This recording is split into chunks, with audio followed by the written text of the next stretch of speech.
કેમ છો મિત્રો? મજામાં?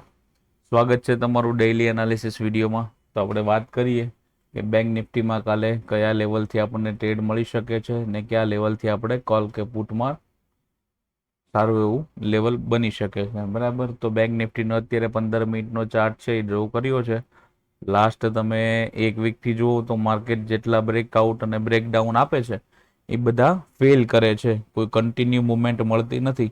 જ્યાં તમે પુટ સાઈડમાં બ્રેકડાઉન બતાય છે તો જે કેન્ડલે તમે ટ્રેડ લેવા જાઓ છો એ જ કેન્ડલે પાછું રિવર્સલ બની જાય છે. બરાબર છે, તો આ જોઈ શકો તો નીચે આવે છે, ઉપર જાય છે, ફરી પાછું બ્રેકડાઉન આપ્યું છે, ફરી પાછું બીજી કેન્ડલથી અપસાઇડ મોમેન્ટમ કરી છે, ફરી પાછું બ્રેકડાઉન આપ્યું છે, ડેલોને ફરી પાછું બ્રેક કર્યો છે, અહીંયા કન્સોલિડેટ કર્યું છે.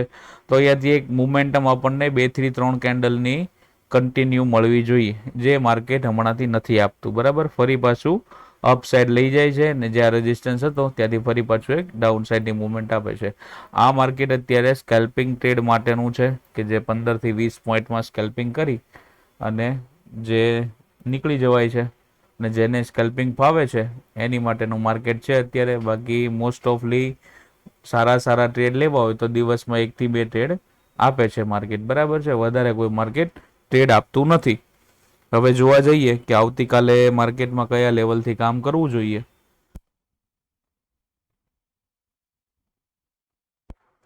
તો કાલની વાત કરીએ તો માર્કેટ જો હવે આ રેન્જની વચ્ચે ઓપન થાય છે, બરાબર, એટલે કે ફ્લેટ ઓપન થાય છે, જ્યાં બેંક નિફ્ટી માટેની રેન્જ છે 200 પોઈન્ટની, જો આ રેન્જની વચ્ચે માર્કેટ ઓપન થાય છે તો આપણે વેઇટ કરશું. બરાબર, ઉપરની સાઈડ અહીંયા એક બ્રેકઆઉટ મળે છે તો એક અપસાઇડનો ટ્રેડ બની શકે છે. અને જો માર્કેટ ઓપન થયા પછી અહીંયા કન્સોલિડેટ કરી અને નીચેની સાઈડ 47,200નું લેવલ જે છે એ બ્રેકડાઉન કરે છે તો આપણને એક ડાઉન સાઈડ માટેનો એક ટ્રેડ બની શકે છે. બરાબર, બ્રેકડાઉન કર્યા પછી રીટેસ્ટની વેટ જરૂર કરવાની છે. રીટેસ્ટ કર્યા પછી પહેલો ટાર્ગેટ આપણી માટે 200 થી 250 પોઈન્ટનો બને છે. બરાબર, ફરી પાછું એક અહીંયા સપોર્ટ આપણી માટે છે. સપોર્ટ પાસેથી એકવાર રિવર્સલ બની શકે છે, ફરી પાછું બ્રેકડાઉન કરે અને ડે લોની નીચે ક્લોઝિંગ આપે છે. બરાબર, માર્કેટની સિચ્યુએશન કેવી છે એની પ્રમાણે અહીંયા ટ્રેડ બની શકે છે. બેંક નિફ્ટીના સાથે સાથે જે કમ્પોનન્ટ છે, બરાબર, જેમ કે SBI બેંક છે, એક્સિસ છે, ICICI છે, HDFC બેંક છે, કોટક બેંક છે, આનો મેજર સપોર્ટ રહે છે બેંક નિફ્ટી પર. બરાબરથી કેવી રીતે ટ્રેડ કરે છે એની ઉપર એક કન્ટિન્યુ મુવમેન્ટ મળી શકે છે. બેંક નિફ્ટી માટે મેજર સપોર્ટ આ 2 લેવલના છે. બરાબર, આ 2 લેવલ માટે આપણે એક ડાઉન સાઈડનો ટાર્ગેટ બનાવી શકીએ છીએ.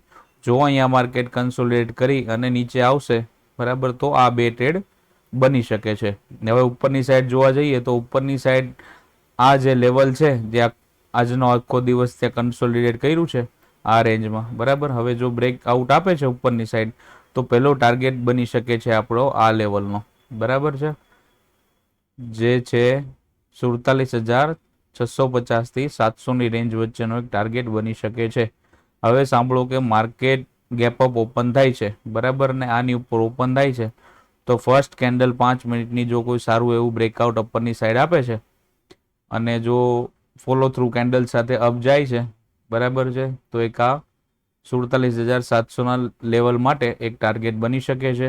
હવે માર્કેટ ખુલ્યું છે ગેપ ડાઉન, બરાબર, ને 200ની નીચે ગેપ ડાઉન ખુલે છે ને 5 મિનિટની કોઈ કેન્ડલ નેગેટિવ થાય છે તો એની સાથે એક તમે સ્કેલ્પિંગ ટ્રેડ બનાવી શકો છો. પહેલો ટાર્ગેટ તમારો આ બને છે. બરાબર, પછી એક રિટ્રેસમેન્ટ આવે છે ને ફરી પાછું આ લેવલને બ્રેકડાઉન કરે છે તો એક ફરી પાછું આ એક ટાર્ગેટ મળી શકે છે. પણ વચ્ચે એક ધ્યાન રાખજો ને 47,000નું એક રાઉન્ડ લેવલ આવે છે તો રાઉન્ડ લેવલની આસપાસ એકવાર વેઇટ કરવાની રહેશે. બરાબર, કે અહીંયા શું માર્કેટમાં બેંક નિફ્ટી પ્રોપરલી શું અહીંયા વર્ક કરે છે અથવા તો કેવી રીતે અહીંયા સસ્ટેન થાય છે એની ઉપર ડિપેન્ડ છે કે બીજો ટાર્ગેટ આપણને મળશે કે નહીં મળે. પણ જો અહીંયાથી એકવાર 200નું જે લેવલ છે એ બ્રેક કર્યું છે, બરાબર, તો આપણને એક સડનલી 150 થી 200 પોઈન્ટની મોમેન્ટમ એક સાઈડ મળી શકે છે. બરાબર, જો ફ્લેટ ખુલે છે તો વેઇટ કરવાની છે. કન્સોલિડેટ કરીને જે બાજુ બ્રેકઆઉટ કે બ્રેકડાઉન આપે છે એ બાજુ મોમેન્ટમ મળી શકે છે. અને જો માર્કેટ ગેપઅપ ખુલે છે અને પહેલી કેન્ડલ કોઈ પોઝિટિવ બને છે તો એક અપર સાઈડનો આપણને ટ્રેડ મળી શકે છે. માર્કેટ ગેપ ડાઉન ખુલે છે અને પહેલી કેન્ડલ નેગેટિવ મળે છે તો એક ડાઉન સાઈડનો ટ્રેડ બની શકે છે. બાકી આ લેવલની વચ્ચે જો માર્કેટ ઓપન થાય છે, ફ્લેટ ખુલે છે અથવા તો આ જ રેન્જમાં રહે છે, જ્યાં સુધી આ રેન્જની અંદર છે ત્યાં સુધી કોઈ ખાસ ટ્રેડ બનતો નથી, બરાબર. એટલે બેંક નિફ્ટીમાં આ છે કાલનું પ્લાનિંગ, આ છે કાલના લેવલ, તો આની ઉપર જોઈ લેજો. હવે આપણે વાત કરીએ કે કાલે ફિન નિફ્ટીની એક્સપાયરી છે, બરાબર. તો ફિન નિફ્ટી કયા લેવલથી આપણે ટ્રેડ કરવા જોઈએ, બરાબર. તો ફિન નિફ્ટીમાં જોવા જઈએ તો જે રીતે મેજર સપોર્ટ છે, બરાબર, તો આજે મેજર સપોર્ટની આસપાસ જ માર્કેટ રહ્યું છે, બરાબર. તો હવે આમાં પણ સેમ જ છે, બરાબર. ફિન નિફ્ટી બેંક નિફ્ટીની જેમ જ મોમેન્ટમ કરે છે.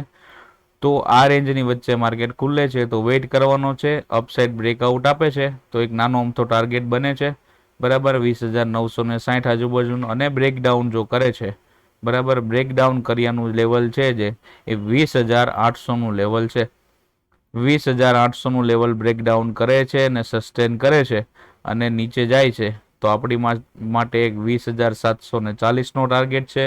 અને એ પણ જો બ્રેક થાય છે, બરાબર, તો આપણી માટે એક ટાર્ગેટ ઓપન થાય છે 20,600નો, બરાબર. આ બે ટાર્ગેટ માટે કાલે પુટ સાઈડમાં વોચ કરી શકો છો.